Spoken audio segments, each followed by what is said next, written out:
Pessoal, tudo bem? Vamos começar? Quero agradecer a presença de vocês aí, domingo de Páscoa, depois do almoço.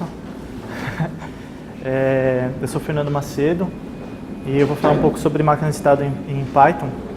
E a ideia é a gente apresentar um pouco um case de uma máquina de estados que a gente implementou, uma máquina de estados no mundo real, né, que resolve um problema.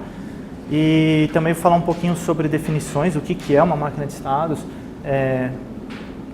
desconstruir um pouco a visão da matemática, né, porque ela vem surgiu de um estudo, né, que está no escopo de autômatos finitos. Então você consegue ver muitos nomes formais, muitas definições formais para uma máquina de estados, mas num sistema comercial, no sistema real do dia a dia, ela é muito mais simples do que isso, é muito mais aplicável, muito mais acessível. Também ajudar a identificar sinais de quando você precisa de uma máquina de estados, né, de quando que ela é relevante, quando que ela faz sentido. E, por fim, mais alguns exemplos de como implementar ela, principalmente numa lib que eu construí, que chama Python State Machine, e também apresentar algumas opções de outras implementações, as principais implementações que a gente tem em Python, de libs que também se propõem a resolver o mesmo problema.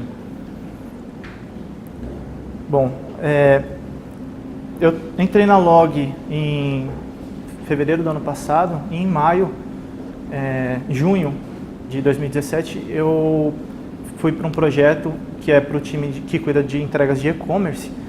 E a Log ela faz entregas, se você faz um pedido na Log, ela tira esse segmento, ela tem várias verticais, mas o segmento que faz entregas de e-commerce, você faz um pedido e nós retiramos no CD do parceiro, né? Você faz um pedido no e-commerce e tal, a gente retira no CD do parceiro e faz a entrega para você no mesmo dia ou no dia seguinte. Então isso por si só já é um desafio tremendo, né? De logística, de engenharia. E então com o aumento das vendas, com o aumento das entregas, surgiu a necessidade de a gente ir atrás de uma nova solução. Então nós adquirimos um sorter, que ele estava vindo da Índia nessa época, é o único no Brasil, e ele tem uma série de sensores, né? Imagina, ele é do tamanho de uma quadra de futebol, tem uma esteira, então você coloca um pacote, ele passa por diversos sensores, volumetria e tal, e aí a gente tem que decidir em até meio segundo em qual braço que ele tem que cair. Então tem um atuador mecânico aí para qual braço que ele tem que cair, para a gente começar essa separação desse pacote. E aí o desafio era fazer a integração do nosso sistema que a gente já tinha, de um warehouse, né? Warehouse Management System, e fazer a integração dele com esse novo equipamento. E aí o cenário é de alta disponibilidade e baixa latência, porque a gente está conversando com o equipamento físico, então é near real time, né? Você tem que dar uma resposta, senão ele vai atuar de alguma forma para fazer esse pacote tomar um rumo que pode não ser o que você precisava. Então, a solução que nós implementamos basicamente, por essa questão de baixa latência, a gente teve que fazer uma instalação on-premises, então tem instalação física ali, tem equipamento físico instalado no nosso galpão, no nosso centro de distribuição. E aqui a gente tem um cluster de Kafka, a gente tem um outro cluster de Kafka na nuvem, que conversa com o nosso sistema que já existia. E aí então a gente faz o sync dos eventos, né, dos tópicos no cluster de Kafka, usando o Kafka Mirror Maker. Então, basicamente, essa sincronização do que está acontecendo na nuvem, o que está acontecendo localmente, a gente sincronizou ela via Kafka. E aí, então, o OP, né, que é uma versão desse sistema que roda local, ele conversa com esse equipamento novo e aí a gente fica trocando eventos para saber o que está acontecendo, né? Desde que o pacote entrou, foi escaneado o barcode, foi volumetrizado, então tem uma série de eventos que acontecem aí nesse ciclo. Então, o cenário é que a gente tem uma arquitetura orientada a eventos, e isso é cada vez mais presente, né? Cada vez mais a gente está orientando nossos sistemas a eventos, e por essa característica, a solução mais lógica foi, no OP, a gente fazer uma máquina de estados em que esse stream de eventos, a gente posiciona um pacote e ele vai trabalhando em cima dessa máquina de eventos e vai posicionando o pacote no estado em que ele deveria estar. Então, em cima desse cenário que surgiu a necessidade de implantar. Então, o primeiro ponto é que, se você tem um sistema orientado a eventos, uma máquina de estados faz muito sentido, porque você vai trazer confiabilidade e reduzir um código que você teria que proteger diversos cenários, né? Imagina que acontece algum problema com um worker aqui, que está consumindo esses eventos, e eu preciso reescrever, né? Eu preciso voltar um pouco na história e repassar esse stream de eventos. Então, se tivesse que repassar esse stream de eventos, os pacotes, nesse caso, poderiam ficar em estados inconsistentes, porque eu não tenho segurança de que aquele evento pode ser processado no estado atual do pacote. Imagina que o pacote ele já foi despachado e eu estou lendo de novo um evento que é pacote volumetrizado, né? Não faz mais sentido. Então, a própria natureza de uma máquina de estados ela vai fazer essa proteção para você, para não ter que se preocupar com esses edge cases. Então, primeira coisa, a máquina de estados ela não é, o que a gente vai falar, né? Não é sobre DFA, NFA, Moore, Mealy, que são classificações que vêm da matemática, né? Que tem um fundo acadêmico muito forte. Então, máquina de estados ela pode ser aplicada naquele conceito de máquina de Turing, né? Por exemplo, você tem um stream de eventos e fica consumindo esse stream como se fosse uma expressão regular, por exemplo. É um exemplo de uma aplicação que você conseguiria fazer uma máquina de estados nesse nível da matemática, mas não é o nosso caso. O objetivo de uma máquina de estados, para a nossa definição, é que um objeto sempre está em apenas um dos estados disponíveis e você tem transições mapeadas a esses estados. Então, é uma definição bem mais aberta, que é voltada para o negócio, para resolver uma necessidade de negócio. E a alteração de estado se dá em resposta a eventos externos. Então, nessa arquitetura, acontece um evento externo, né? Ele aciona uma máquina de estados, aciona esse motor da sua máquina de estados, e aí você pode depender tanto do tipo de evento, informações que estão vindo nesse evento, quanto do seu estado atual. Então, essa composição do que está acontecendo e o seu estado é que você vai determinar se aquilo pode acontecer ou não e qual é o efeito, qual é o side effect dessa transição de estado. Então, um exemplo simples, um exemplo mais simples que eu encontrei é um semáforo. Então, você tem 3 estados, aqui os estados são os círculos, né? E as setinhas, elas são as transições. O nome atribuído à setinha é o evento, então é o trigger, é o que disparou aquele evento. Que disparou a transição. Na verdade, conceitualmente, a transição é o fato de eu mudar de um estado para outro, e isso daqui é um evento. Então, esse evento aqui, ele dispara, pode disparar ou não, dependendo do estado atual da máquina, essa transição. Então, os gatilhos, né? E os gatilhos podem conter parâmetros. E os estados. E o estado ele representa o comportamento do sistema. Então, se você vai mapear uma máquina de estados, né, no mundo real, tem uma definição que diz que você precisaria de todos os estados possíveis da sua aplicação ser mapeados em estado, né? Então, dependendo da quantidade de variáveis que você tem, isso é impraticável. Não faz sentido nenhum, porque você teria que fazer um cross-join de todas as variáveis possíveis, e isso seria impraticável, você teria milhões de estados. Então, a ideia na máquina de estados é justamente simplificar e enxugar na essência o que é o comportamento que você espera do seu sistema para aquele momento. Então, você define uma máquina de estados que representa o que eu espero, quais são as constraints, o que não pode ser feito, o que pode ser feito, né? Qual que é o comportamento esperado para essa situação. Então, o estado ele carrega essa responsabilidade. E então, essa simplificação, ela te ajuda a enxugar o código do sistema para que você não tenha que fazer todas as verificações possíveis. Então, por exemplo, tudo é negado por padrão, exceto o que é permitido fazer a transição. Você só precisa verificar uma variável, né, que é a variável do próprio estado. Então, você vê, a definição é simples, né, o conceito é simples, e eu fiquei perguntando por que a gente usa tão pouco máquina de estados. Não sei se quem já teve experiência de utilizar uma máquina de estados? Já teve? Bacana. Então, mas eu acho que ainda assim você tem muitos exemplos, né, de máquinas de estados nos temas, praticamente qualquer coisa que guarda uma informação que é transiente, né, ela vai mudando ao longo do tempo. Basicamente, cada barreira você pode definir como um estado, mas eu sinto uma resistência em utilizar a máquina de estados. Então, essa é uma coisa que eu me perguntei.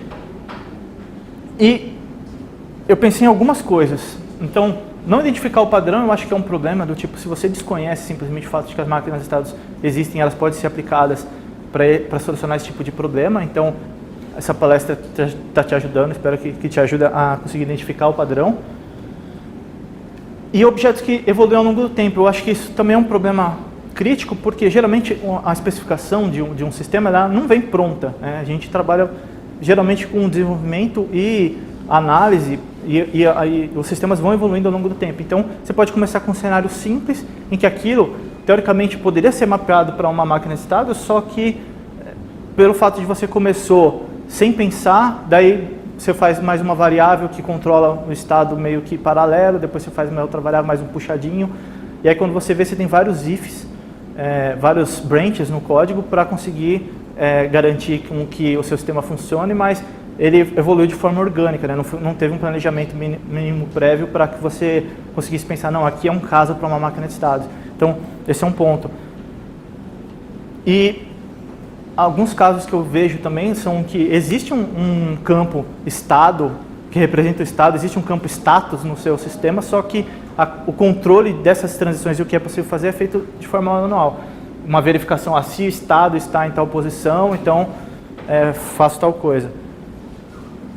E eu acho que o conjunto disso daqui uma vez que você se vê num cenário desse, se vale a pena, como justificar uma migração, porque praticamente isso seria um refactor, né? Uma vez que você já tem um cenário desse, seria um refactor, e vale a pena aplicar um pattern real para resolver esse problema, sendo que você, teoricamente, já tem um sistema que funciona. Então, a gente vai trabalhar em cima dessas justificativas também. E a curva de aprendizado para incorporar uma nova ferramenta, que é sentar e estudar um pouco de uma lib sobre máquinas de estados. A gente tem várias opções disponíveis. Eu acho que isso também é um problema que é simples de resolver. A gente vai atacar. Então, aplicações reais de uma máquina de estados é sempre que tem mudança de comportamento quando o estado interno muda. Então, aconteceu alguma coisa, você reagiu a algum evento, precisa reagir a algum evento, é um sinal de que você pode estar precisando de uma máquina de estados.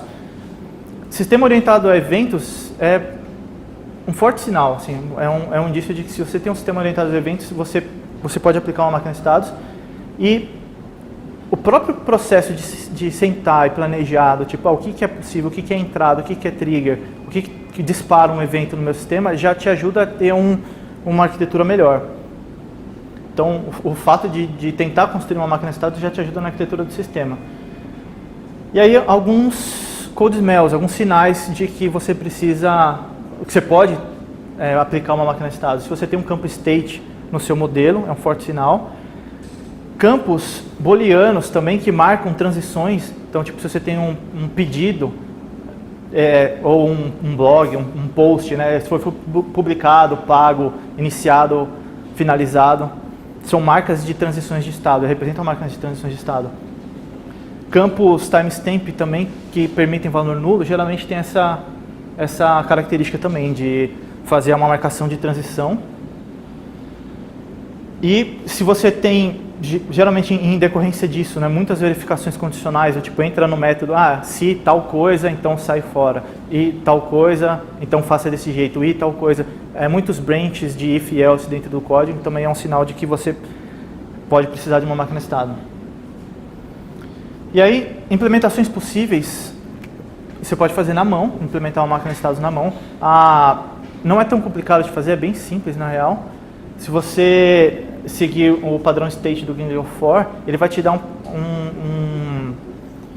um guia que é um pouco mais javeiro, não é tão expressivo em Python, mas é um padrão. Basicamente, você tem uma máquina de estados que cada estado é uma classe concreta, então você, na verdade, troca de classes, e a classe representa um comportamento esperado, então é um pouco mais verboso. Acho que para o nosso universo de Python ele não se aplica e é menos difícil, mas um próprio dicionário com um mapa de transições do tipo estado de origem, estado de destino, então você pode verificar, se a minha variável de estado está no estado de origem, eu vou para o estado de destino X. Se ela está nesse estado de origem, eu vou para o estado de destino X. Tem a Transitions é uma lib bem conceituada, ela é completa, tem de tudo lá. Triggers, guard clauses, são restrições para quando uma transição pode acontecer ou não.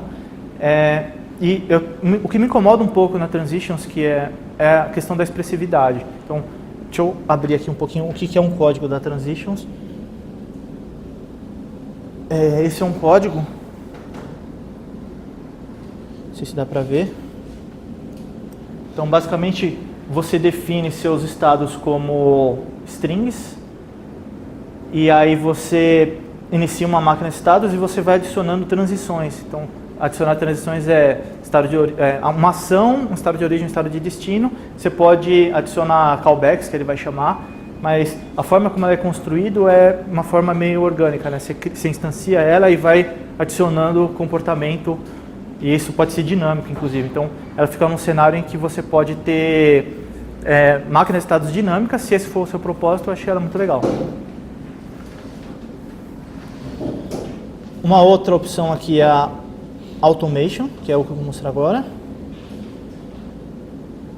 A Automation, a abordagem dela é de ser simples, então ela tira features para manter a simplicidade. Então, basicamente, ela tem uma definição um pouco mais declarativa, que é o estilo que eu gosto. Eu considero isso um código mais pythonico, do tipo, quem já trabalhou com Django, com algum RM, você tem a definição, né, de um escopo que já está no código. Então, você consegue ter code completion dependendo do editor que você usa. Então, esse tipo de definição me agrada mais. Só que ela tem bem menos recursos do que a Python Transitions. E eu vou apresentar a Python State Machine, que eu estou trabalhando nela, então tem ainda algumas features que eu gostaria de implementar. Então, se você tem disponibilidade, tem interesse também em contribuir com o projeto Open Source, está super aberto, pode vir falar comigo, depois a gente conversa. Então, ela tem basicamente o que a gente precisa para uma máquina de estados, mas a Python Transitions ela tem algumas features a mais, alguns extras que não são necessariamente voltados para a implementação de uma máquina de estados, mas estão disponíveis para você utilizar.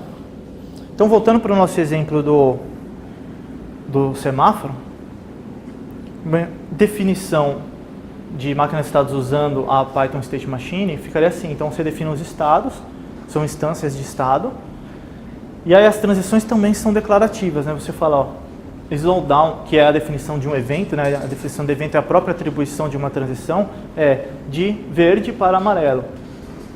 Parar é de amarelo para vermelho e ir de vermelho para verde. E aí você também tem uma série de callbacks que são chamados, se você declarar por nome, então on é o padrão, ou o nome da transição, você vai receber esse callback uma vez que essa transição acontecer.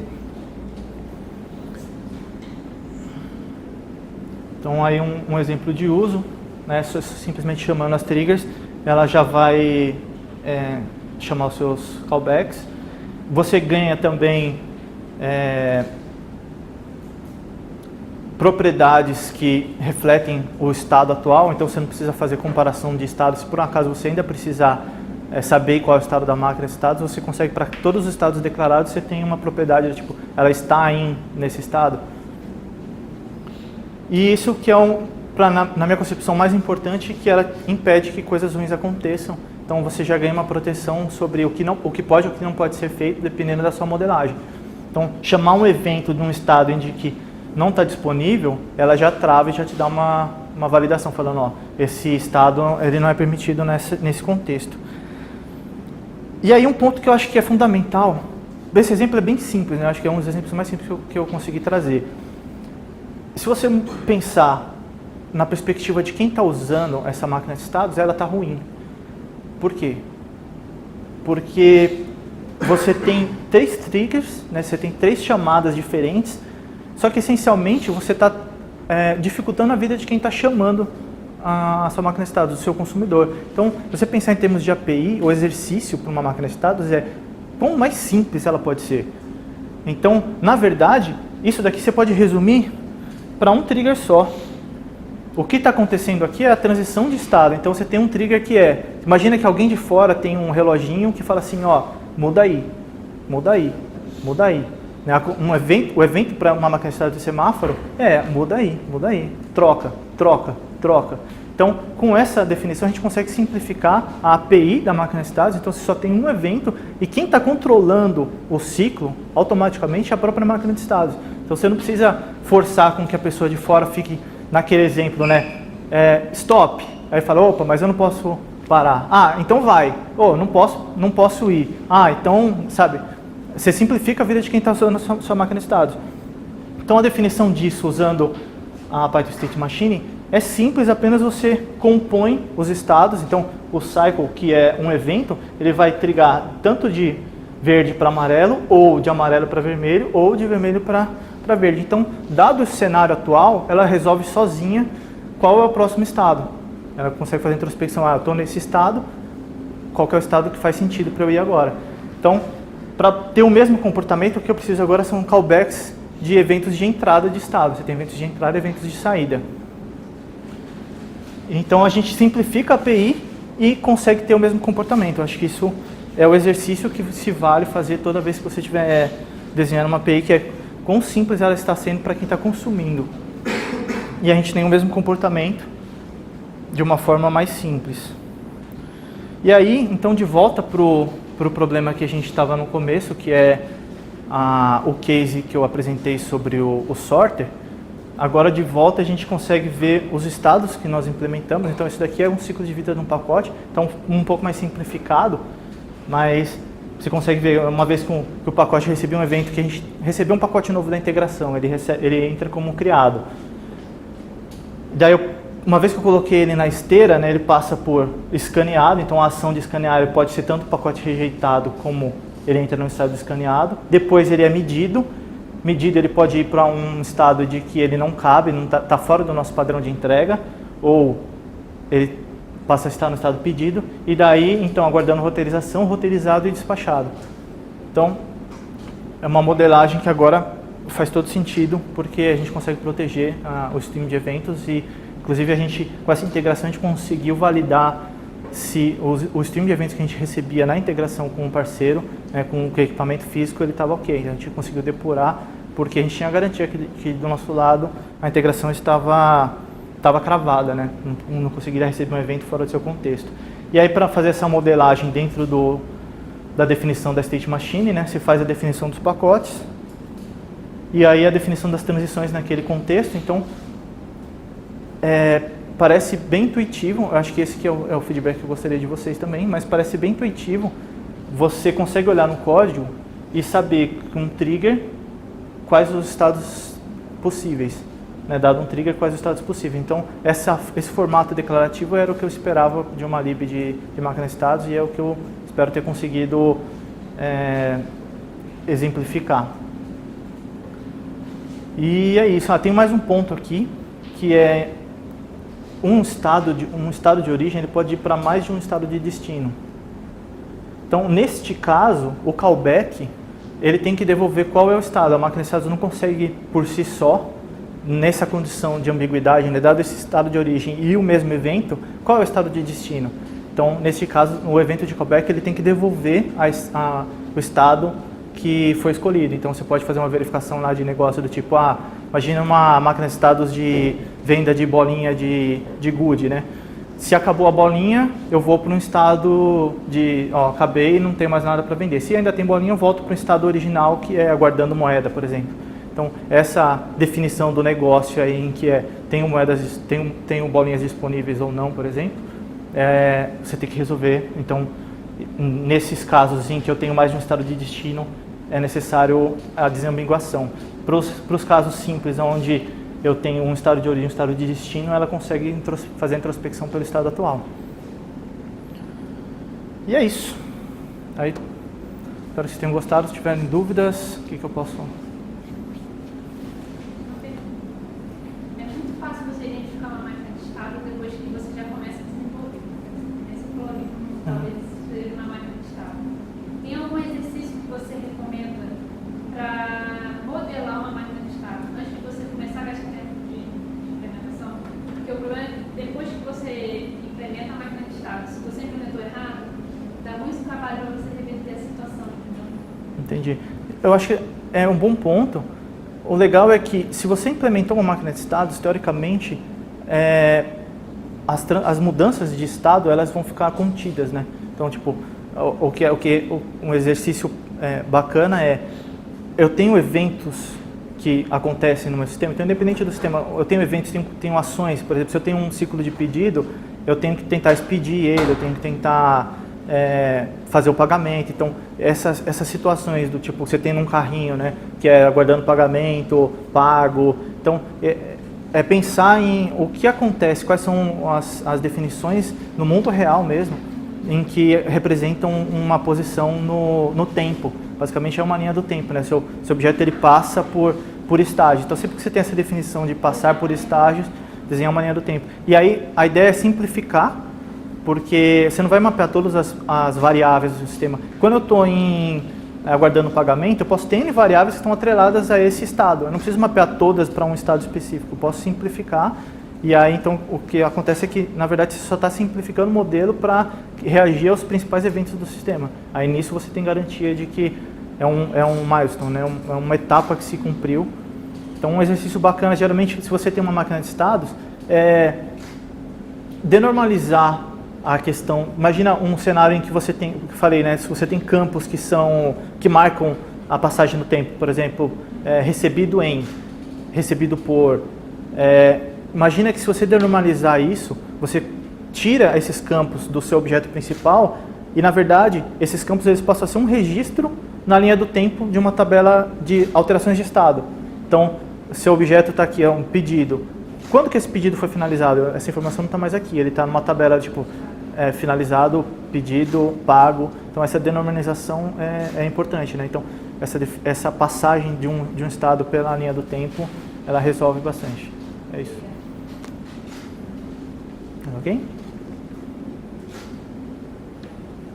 Show. Obrigado.